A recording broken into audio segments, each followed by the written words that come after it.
It's March of 2005. For some basketball catch-up, the Spurs are in the middle of their NBA dynasty.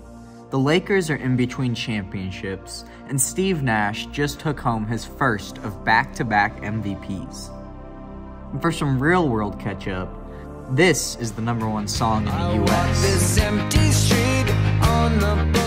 And George Bush is the current president.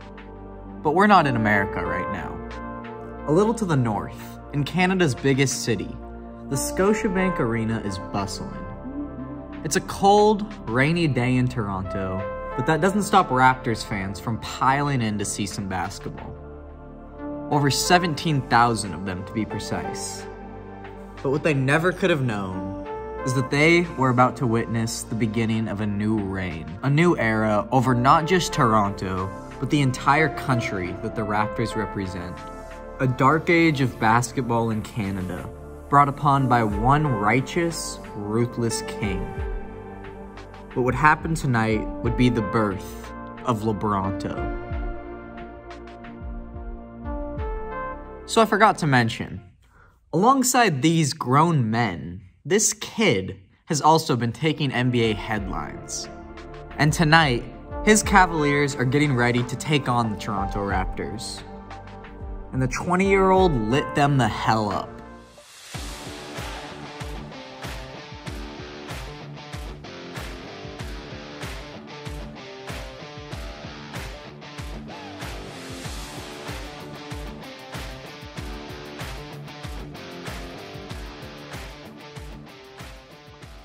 He hit from everywhere. Inside, mid-range, three balls, it really didn't matter. The world was a spectator of his coming out party, and Toronto was his stage. At the end of the first half, he was just shy of 30 points. The rest of the NBA, busy with their own storylines, would collectively stop and watch today as a new face began his takeover of the league. But even more so, he began his takeover of a city. The second half was more of the same. He played every minute of the game, doing whatever he wanted the whole time. In the fourth quarter, he became the youngest player to ever score 50 points, and he ended his night with a cool 56. This was no normal 20-year-old kid. And this wasn't just a good game.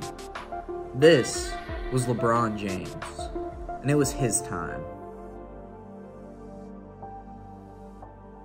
This performance was LeBron's career high at the time, and it began a long, sad stretch for Canadian basketball.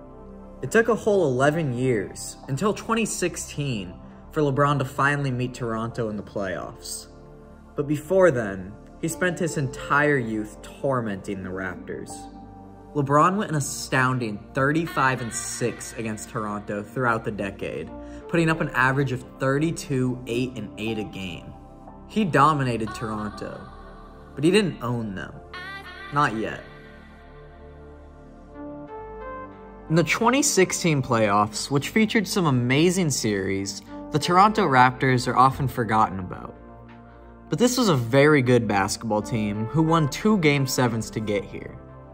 And here is the Eastern Conference Finals, the very first one in Raptors franchise history.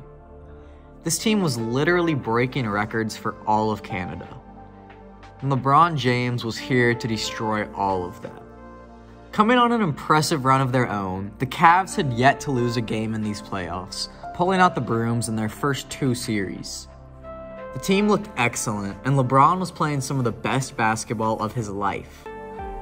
Games 1 and 2 were all Cleveland, as LeBron made his presence felt in his first playoff games against Toronto. But when the series shifted, and the Raptors had home court advantage, they delivered. Toronto evened the series up at 2 games apiece, putting pressure on LeBron and the Cavs. And in that pressure, LeBron would show them who's boss. Game 5 was the most important game of the season for both teams, with someone trying to take the huge 3-2 advantage. And here's how it went. It's him every year, though, in that regard, right? Does anyone do more for one team than LeBron does? It's tough. Yeah, it's tough, right? It's tough. I mean, but it's boring to give it to him every season. Like, that's incredible. I would say that he's on his own lane, man.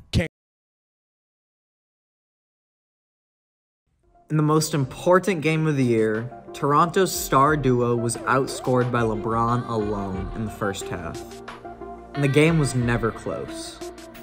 LeBron's night was over in the middle of the third, with a lead of 100-60. The Cavs walked out with a 38-point win, remaining the worst playoff loss in Raptors franchise history. Demoralized heading into Game 6, Cleveland walked into Toronto and blew them out again on their home court. LeBron dropped 33, 11, and 6 against a team that was just simply outmatched. This was an embarrassment for Toronto as a city. With what they thought was a great team, the Cavs walked right through and looked unstoppable. Games 5 and 6 were arguably the worst conference final basketball any team has ever played. And it was all because of one man. That same kid who had tormented them over and over again in his career. His best night had come at their expense. And now, their franchise's worst night had come at his hands. To add insult to injury, LeBron and the Cavs went on to come back from a 3-1 deficit in the NBA Finals and beat the Golden State Warriors in historic fashion. The next year, the Raptors were ready to live down their embarrassment from the prior season. They finished with the exact same record as the Cavaliers and went through a Giannis-led Bucks team in the first round. The next round, they got the rematch they wanted, squaring up against LeBron and the Cavs. Chance for redemption after last year's collapse in front of the whole world. And how do you think it went for them? The Raptors went down 0-2 quick again, but instead of coming back to tie it, the Cavs struck.